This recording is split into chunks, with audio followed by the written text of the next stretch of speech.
네, 오늘 하나님의 말씀은 무엇을 믿을 것인가 라는 제목으로 여러분에게 말씀을 전해드리겠습니다. 되게 직관적이죠? 말씀 제목이. 무엇을 믿을 것인가.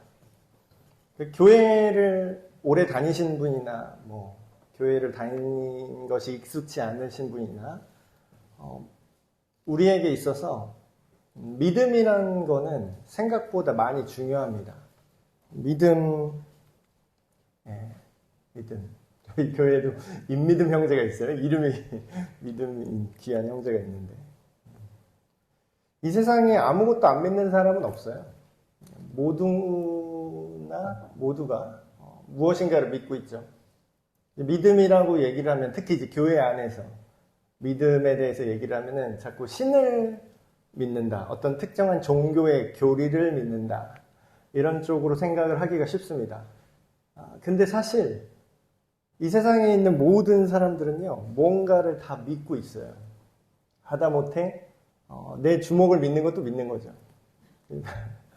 많은 걸 믿고 있잖아요. 우리가 대출을 받으면 그걸로 살 수 있을 거라고 믿기 때문에 대출을 우리가 받죠, 은행에서. 그리고 또 은행은 뭘 믿어요? 내가 그 돈을, 이자를 갚을 거라는 걸 믿으니까 나한테 돈을 빌려주는 거죠. 이 세상은 믿음으로 돌아가고 있다고 봐도 과언이 아닙니다. 근데 문제가 있어요. 우리가 다 뭔가를 다 믿는데, 우리가 믿는 모든 게 다 우리 전체의 인생을 책임져 주진 않는다는 거죠. 마치 내가 그걸 믿는 게 내 인생을 책임져 줄 것처럼. 대표적인 게 돈이죠. 돈이 내 인생을 책임져 줄 수 있을 거라고 많이들 착각을 하시는데, 물론 그래 보이긴 해요. 그러나 돈이 많아도 아픈 사람은 아프고요, 최고의 치료를 받아도 돌아가신 회장님들이 많죠. 그래서 우리가 뭘 믿는다라는 거는 종교의 어떤 차원으로 이 믿음이란 단어를 가두시면 안 될 것 같습니다. 이렇게 생각하면은 더 정확한데, 내가 믿는 거는요, 내가 그렇게 살겠다라는 거예요. 그러니까 믿음이랑 내 삶의 방향이랑 일치하게 됩니다, 보통. 거의 일치한다고 봐요. 아까도 우리가 광고 시간에 그런 얘기를 했는데, 저는 왜 앞으로 앉으라고 계속 광고를 할까요, 여러분들에게? 왜? 어떤 분은 또 이렇게 생각합니다. 아니, 동네 조그만 교회 누가 오겠다고 자꾸 앞으로 앉으라 그래, 이렇게 생각할 수 있죠. 근데 제가 앞으로 앉고 뒷자리를 비워놓는 이유는 뭘까요? 저는 누군가 올 수 있다라는 걸 믿는 거죠. 믿으니까 어떻게 행동하죠? 믿으니까 자리를 비워놔야 돼요. 장의자를 만든 사람이, 이 의자를 만든 사람이 있을 거잖아요. 막 만들었어요? 그럼 이 사람이 만들면서 이런 생각을 할까요? 이거 이렇게 만들어요. 의자 힘들게 만드는데 누가 불쏘시개로 쓰겠지, 이러면서 만들어요? 아니죠. 장의자를 만들었던 사람은 당연히 뭘 믿으면서 만드는 거죠? 누군가 여기 앉을 것이다. 누군가는 이 물건을 사서 누군가는 여기 앉을 것이다. 그러니까 나는 누가 앉았을 때 이 의자가 뒤로 넘어가지 않도록, 부서지지 않도록 잘 만들어야 돼. 잘 믿은 거죠. 좋은 믿음은 좋은 걸 만들어냅니다. 만약에 믿지 않았어요? 그래 앉지도 않을 거. 다리 하나 안 만드는 거지 뭐. 안 보이는데 다리 하나 빼놓는 거죠. 알 바 아니잖아요. 안 앉을 텐데 뭐. 아무도 안 앉을 텐데. 우리가 성경에서는 구원받는 믿음은 정말로 중요하다고 합니다.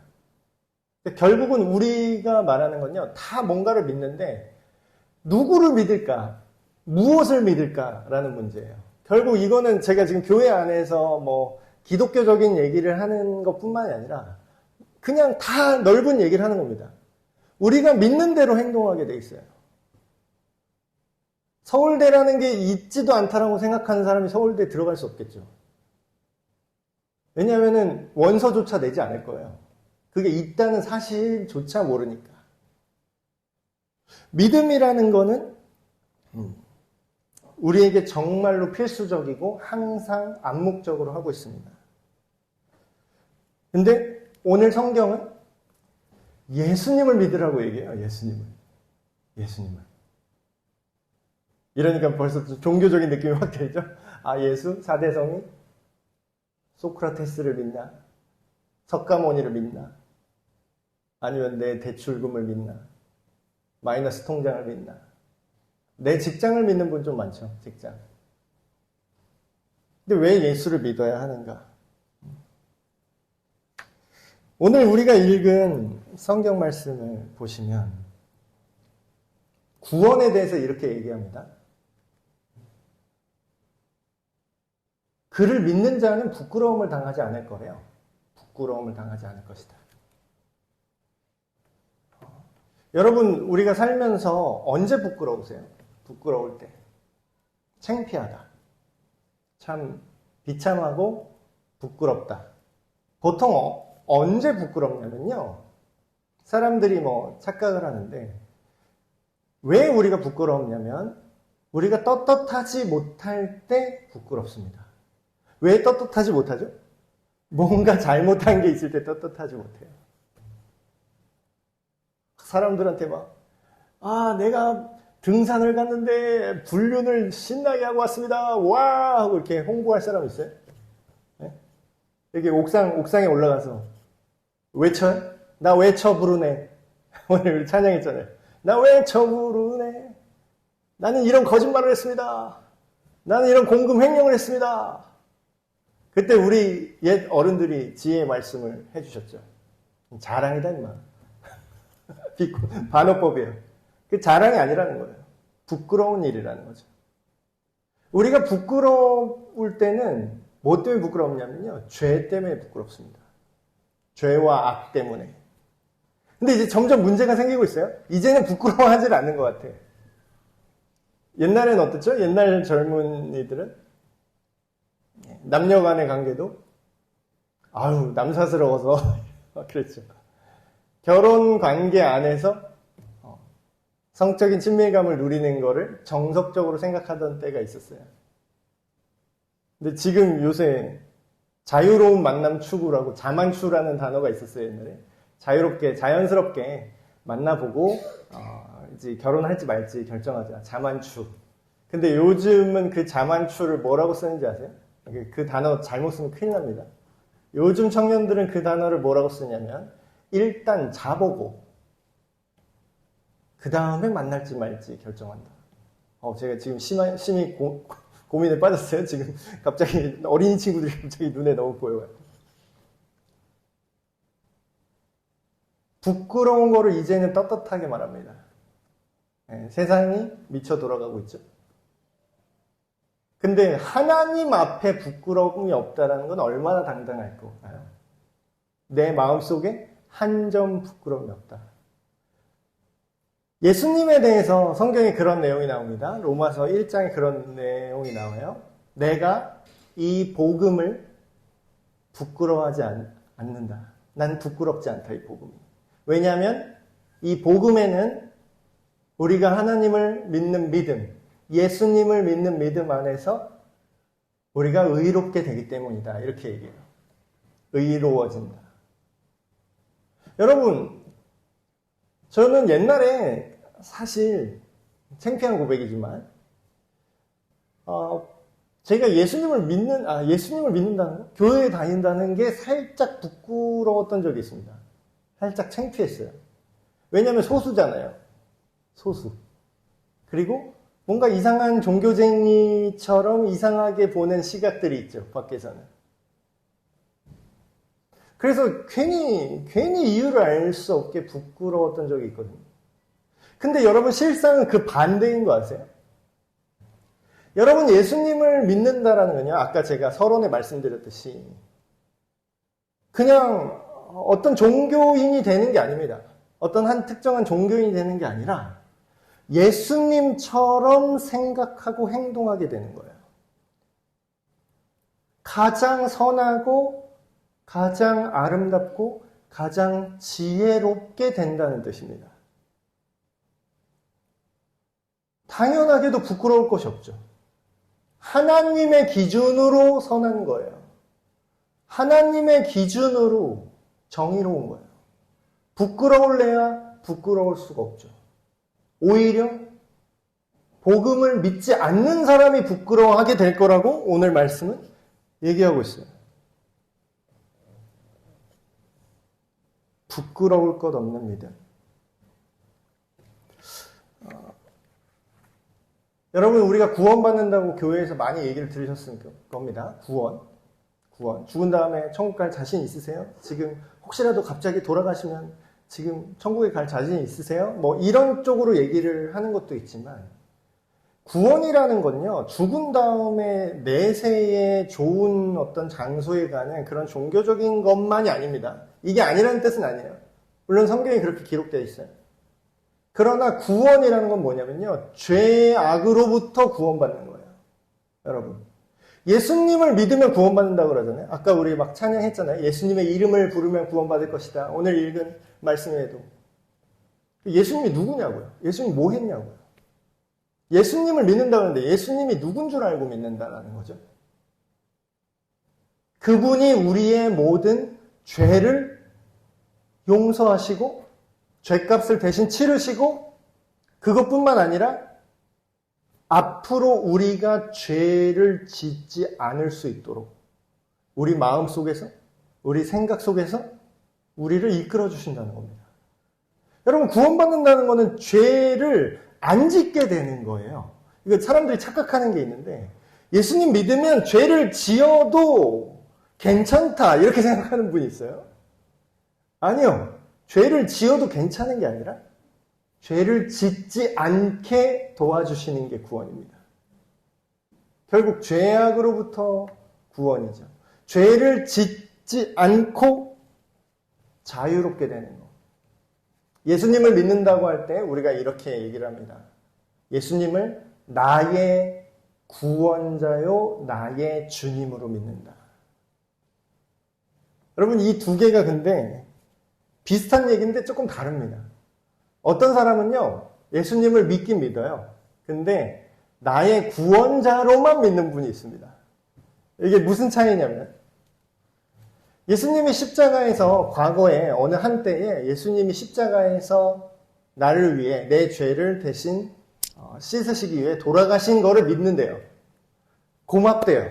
감사하대요. 여기까지만 해도 그래도 좋은 거죠. 근데 그게 끝이야. 고맙습니다 하고 다시 어떻게 해요? 내 인생은 내 마음대로 살아요. 뭐가 안 된 거죠? 예수님께서 나를 구원해 주셨다는 것은 믿어. 근데 그분이 나를 이끌어 가시는 나의 주님은 아닌 거예요. 근데 말로는 주님이래. 그 성경에 그대로 써 있습니다. 주여, 주여, 주여, 주여. 예수님이 뭐라 그러죠? 난 너 몰라. 입으로만 주여 주여 한다고 다 나를 믿는 게 아니야.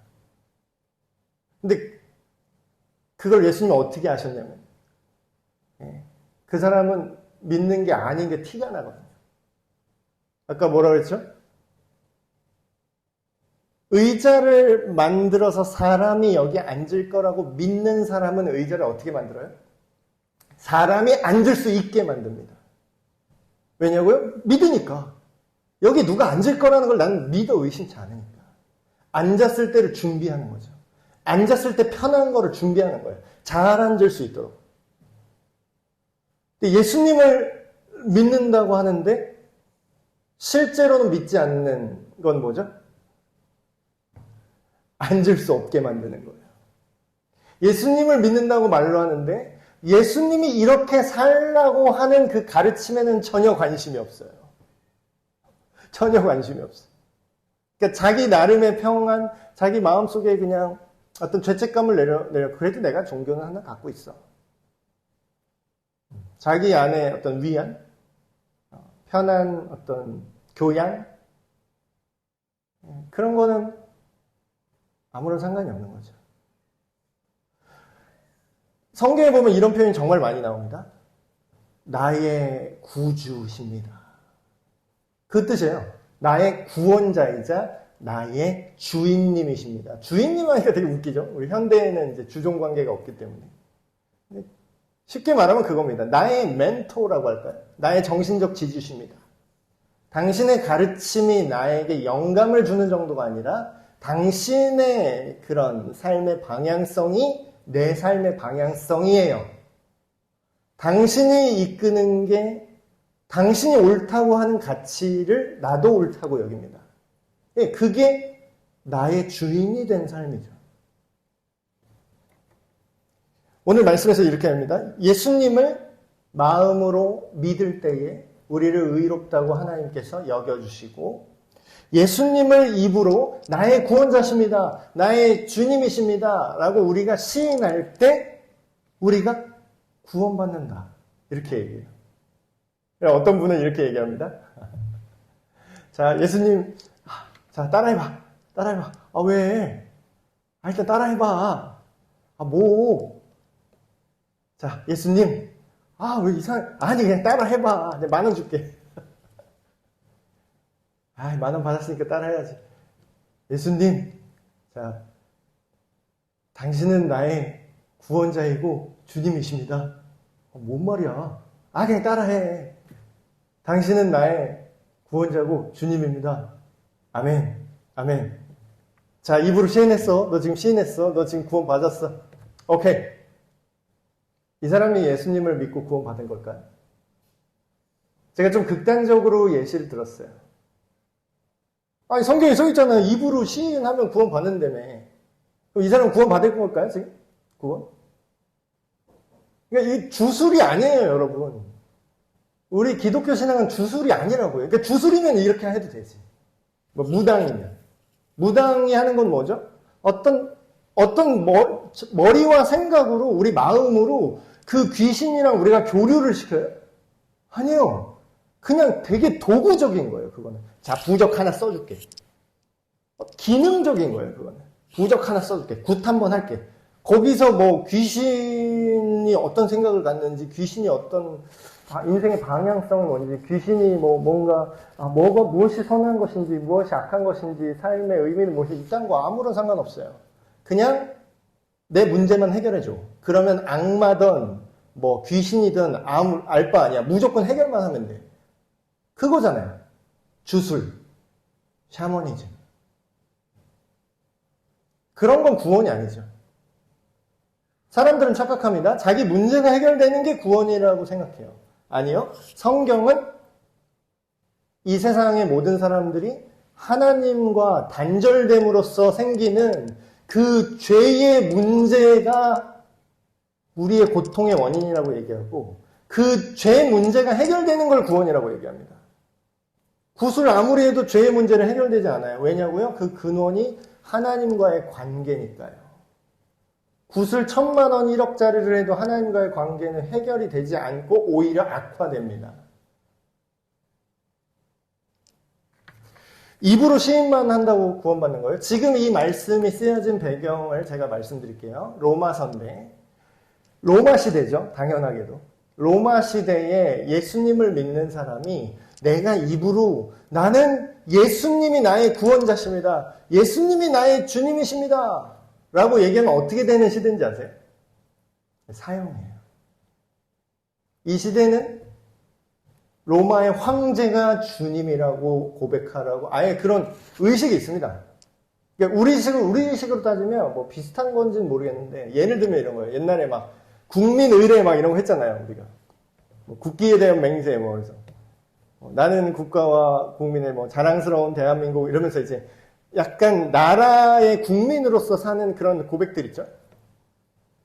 근데 일종의 그런 의식이 있었는데 로마 시민의 고백이 뭔지 아세요? 로마 황제가 주님이십니다. 로마 황제는 신의 아들이십니다. 이거예요. 뭐랑 겹치지 않아요? 하나님의 아들 예수 그리스도. 그는 주님이시다. 기독교 신앙의 고백이랑 완전히 일치하잖아요. 사람만 바뀌어 있고.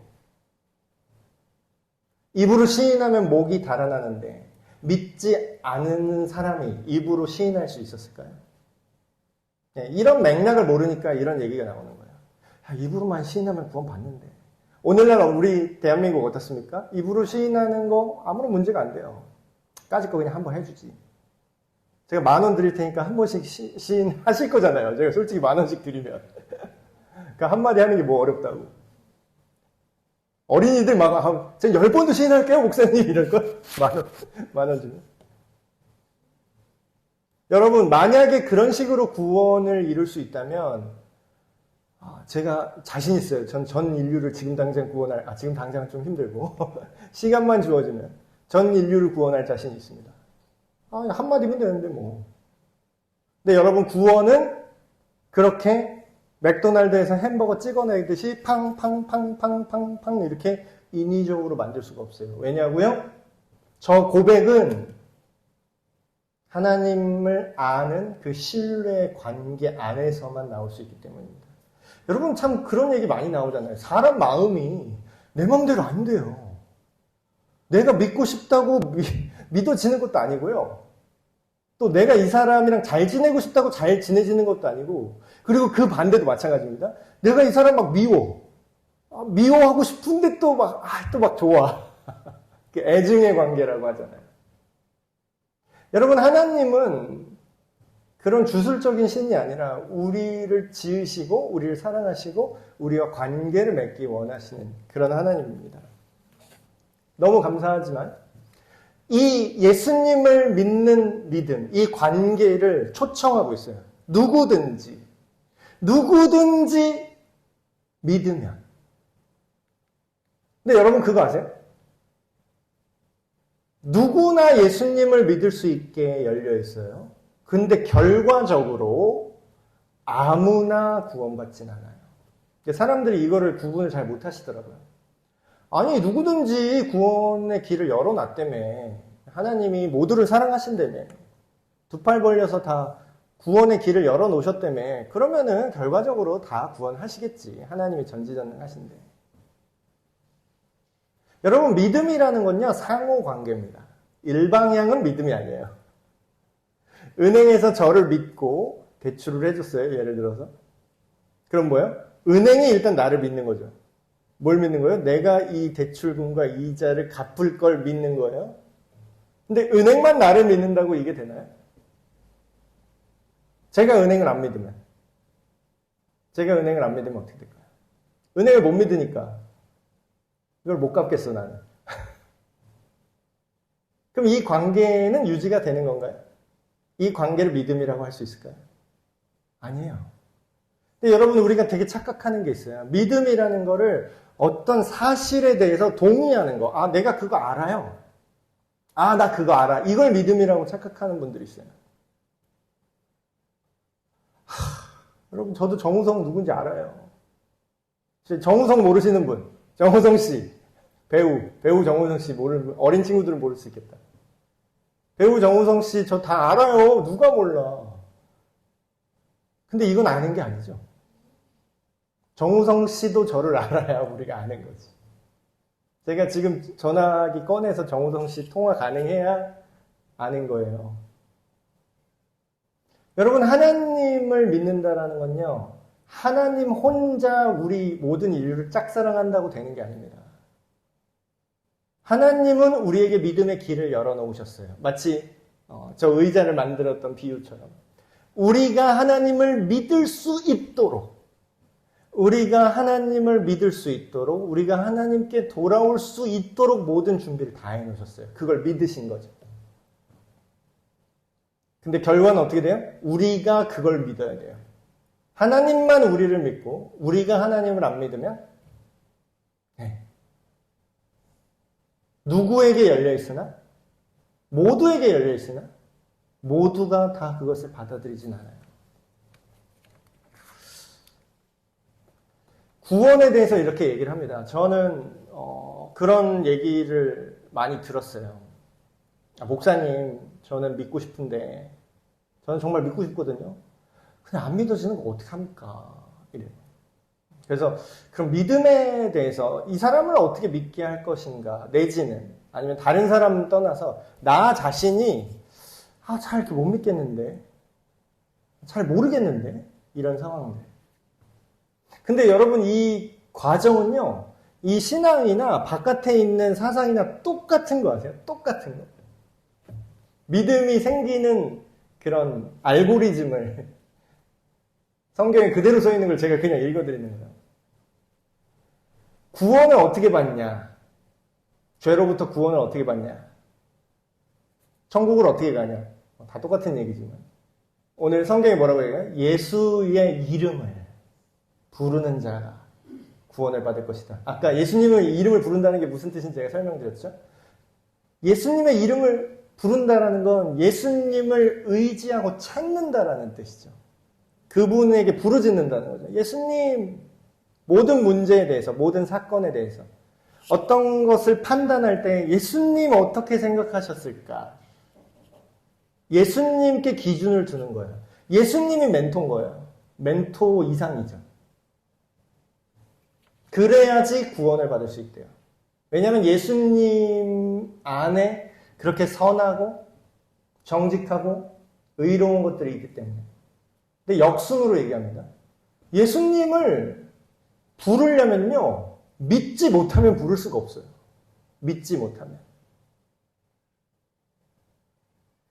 제가 뭐 지금 드럼 레슨 같은 거 이제 교회에서 조그맣게 사람들 하고 있는데, 기초 연습을 하라고 시켰습니다. 이게 스트로크라고. 딱딱딱딱 다듬이질 하는 거예요. 드럼 스틱으로. 딱딱딱딱딱 하는데, 이것도 다 믿음이에요. 모든 게 다 믿음입니다. 여러분. 이거를 하래요. 하라고 제가 시켰어요. 딱딱딱딱딱딱딱 레슨생한테. 근데 재미가 없거든요. 되게 지루할 수 있어요. 재미가 없으니까 그냥 바로 리듬 연습을 해요. 사람들은 다. 저도 물론 이제 재미없어서 힘들어 하실까봐 리듬 연습도 막 시키는데. 근데 진짜 잘하는 분들은요, 어떻게 하냐면요, 믿음이 있어요. 무슨 믿음이 있냐면, 지금 내 손이 안 돌아가도 이걸 시키는 대로 하면 무조건 나중에는 손이 빨라질 거라는 믿음이 있어요. 지금 안 되잖아. 지금 막 어버버 하고 있거든요. 지금 안 되는데 그렇게 될 거를 믿어요. 믿어요. 그러니까 어떻게 해요? 그걸 연습해요. 예수님을 믿는 것도 똑같습니다. 우리가 다 알아서 믿는 게 아니에요. 예수님을 믿어야 예수님한테 의존할 수 있어요. 예수님을 믿어야, 그러니까 사람들은 어떻게 생각하면 거꾸로 되는 거죠. 믿으면, 내가 믿어지면 성경을 읽겠습니다. 이래요. 내가 예수가 믿어지면 교회에 나올게요. 내가 하나님이 있다는 거를 내가 깨달으면 교회에 나오겠습니다. 순서가 반대로 된 거죠. 성경을 읽어야 믿을 수가 있습니다. 믿어야 예수님을 찾을 수 있다. 그 다음에 또 뭐라고 얘기하죠? 뭘 알아야 믿을 거 아니야. 이 드럼 스틱 연습하면은 나중에 손이 빨라서 제대로 칠 수 있다라는 걸 어떻게 믿을 수 있게 됐죠? 이 레슨생이. 어떻게 믿을 수 있게 됐어? 그냥 태어나서 보니까 본능적으로 내가 깨달았나? 응해야 하니까 갑자기 깨달음이 왔어? 아니에요. 누가 가르쳐 줬기 때문입니다. 다시 말하면 어떤 정보가 내 귀로 들어온 거죠. 네. 이거를 하면은, 이 방법대로 연습을 하면 손이 빨라질 수 있다. 마찬가지예요, 성경도. 우리가 뭘 들어야 돼요. 그래서 예배 시간에 제일 중요한 시간이 설교 시간이라고 암묵적으로 알고 있어요. 왜 그러죠? 듣는 유일한 시간이거든요. 세상 어디에서 하나님이 어떻다라는 얘기를 어디서 들을 수 있습니까? 유일하게 들을 수 있는 기관이죠, 교회가. 뭘 들었던 거죠?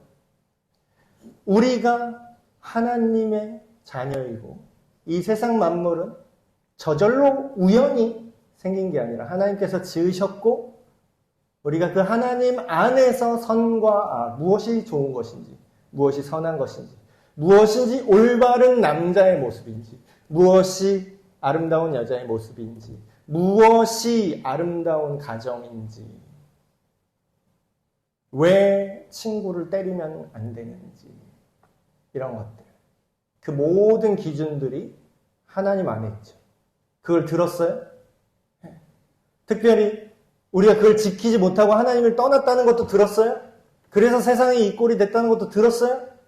그걸 해결하기 위해서 예수님께서 십자가에서 달리시고 그는 하나님이시기에 죽음이 그를 잡아둘 수 없어서 부활하셨다는 것도 들었어요? 들었어요. 일단 들어야 될 거 아니에요. 뭘 믿어야 될지 들어야 될 거 아니에요. 들었어요. 듣고 믿음이 생겼죠. 예, 답은 여기 있습니다. 목사님, 믿음이 없어요. 되게 부정확한 얘기예요. 정확하게 얘기하면 믿음이라는 것 자체는 아무것도 아닐 수 있어요.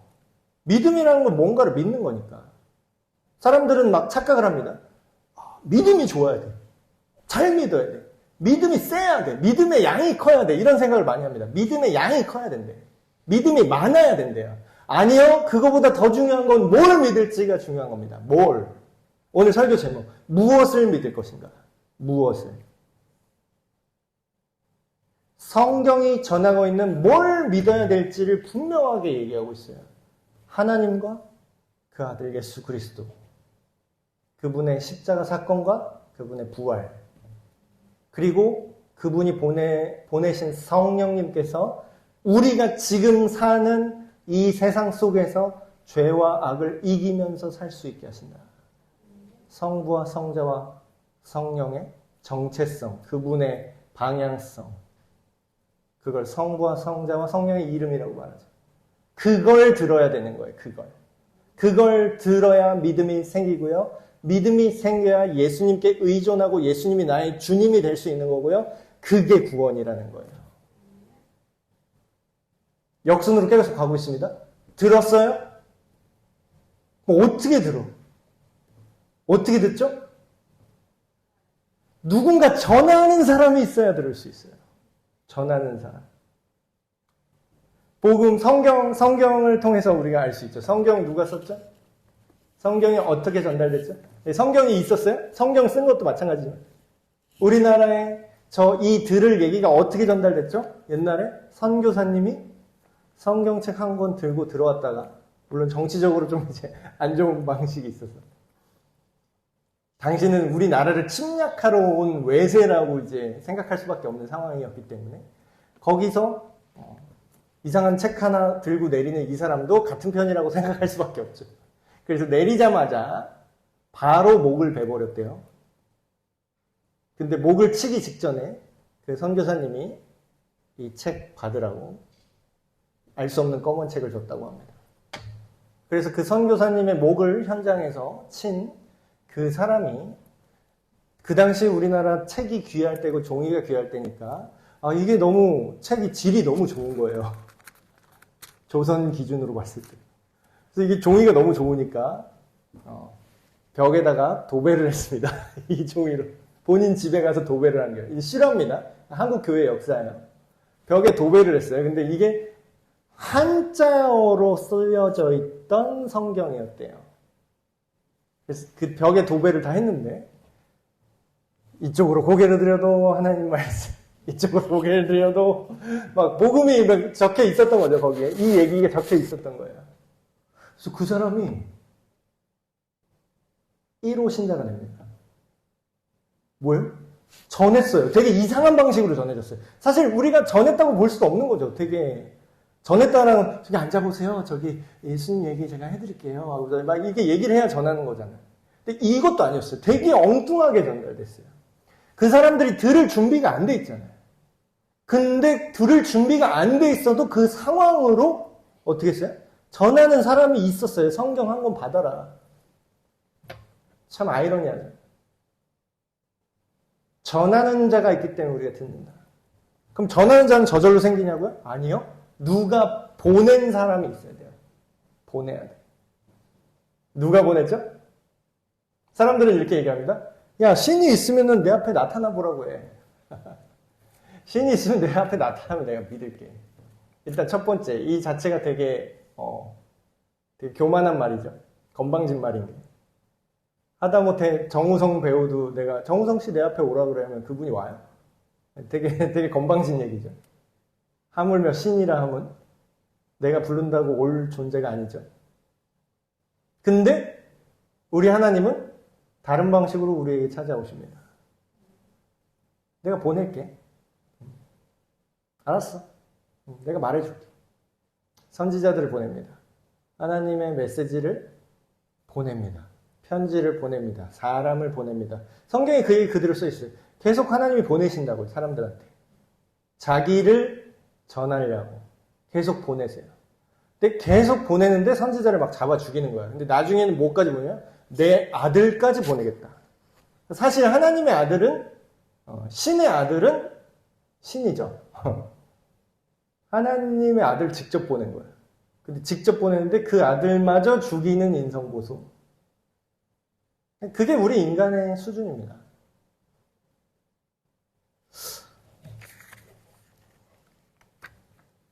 여러분, 지금 제가 얘기한 게 어떤 기독교 신앙 범주 안에서만 들리실 수 있는데 제가 다른 얘기를 해볼게요.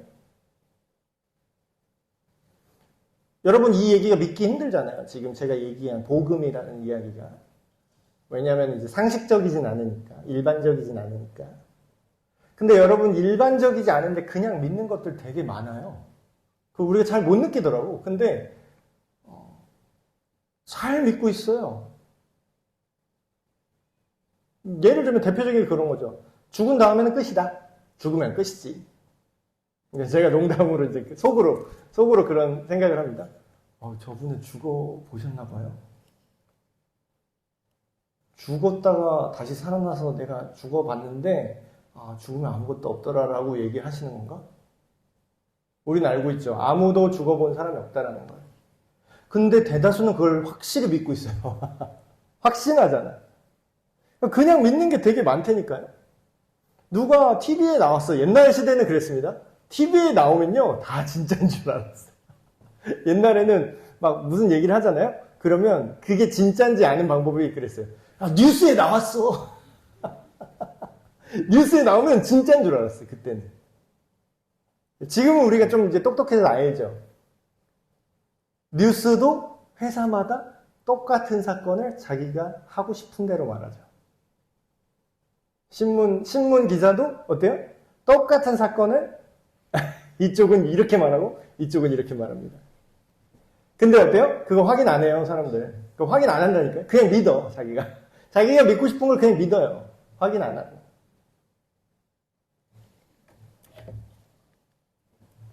중요한 건 뭔지 아세요? 누구에게 어떤 내용을 듣고 그것을 믿을 것이냐라는 거예요. 무엇을 믿을 것인가. 물론 인생을 사는 데 있어서 여러 가지 다른 작은 부분에 있어서 믿을 게 있죠. 물은 이렇게 마셔야 된다라든가, 자세는 잠잘 때는 이런 자세로 자야 된다거나, 어떤 얘기를 듣고 믿을 것이 있죠. 근데 우리가 얘기하는 가장 핵심적인 거는 우리가 어떻게 해야 이 우리 모든 인생의 문제가 해결될 것인가. 근본적으로. 어떻게 이 죄와 악함으로부터, 악당으로부터만 구원받는 게 아니라 내 자신이 악당이 되지 않을 수 있는 구원. 그건 뭘 믿는가로 결정이 된다고 우리에게 들려지고 있습니다. 오직 예수님을 믿는 믿음 안에서만 그런 것들이 극복될 수 있다고 얘기합니다. 말씀을 마무리하겠습니다. 여러분, 우리가 듣는 걸 믿는 거예요. 듣는 거. 어린이 친구들도 마찬가지죠. 세종대왕 본 적 있어요? 본 적 없죠. 동상만 봤죠? 교과서에서 구글에다 검색하면 세종대왕이 이렇게 생겼다고 나오죠. 근데 그거 그렇게 안 생겼어요.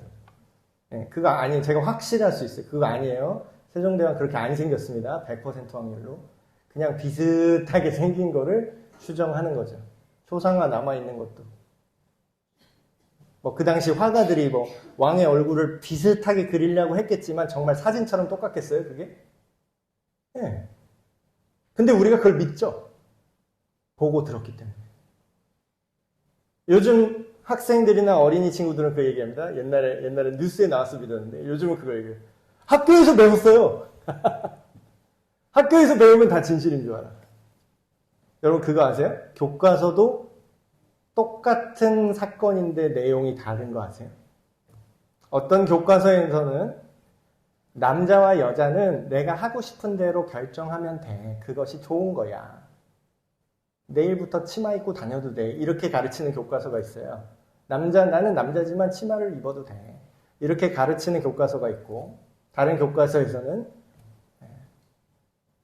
남자는 남자의 길이 있고, 여자는 여자의 길이 있다. 그것이 틀린 게 아니라 다른 것이다. 이렇게 얘기해요. 그럼 뭐가 맞아요? 다 교과서에 나왔는데. 선생님이 말하는 게 다 맞는 말이 아니에요. 앞으로 더 심해질 겁니다. 여러분 결국 결정하셔야 돼요. 내가 무슨 얘기를 듣고 무엇을 믿을 것인가. 근데 그걸 잘 결정하셔야 되는 게 정말 중요한 이유가 뭐냐면요. 그 결정한 게 무엇이든지 간에 여러분 그 결정한 대로 살게 됩니다.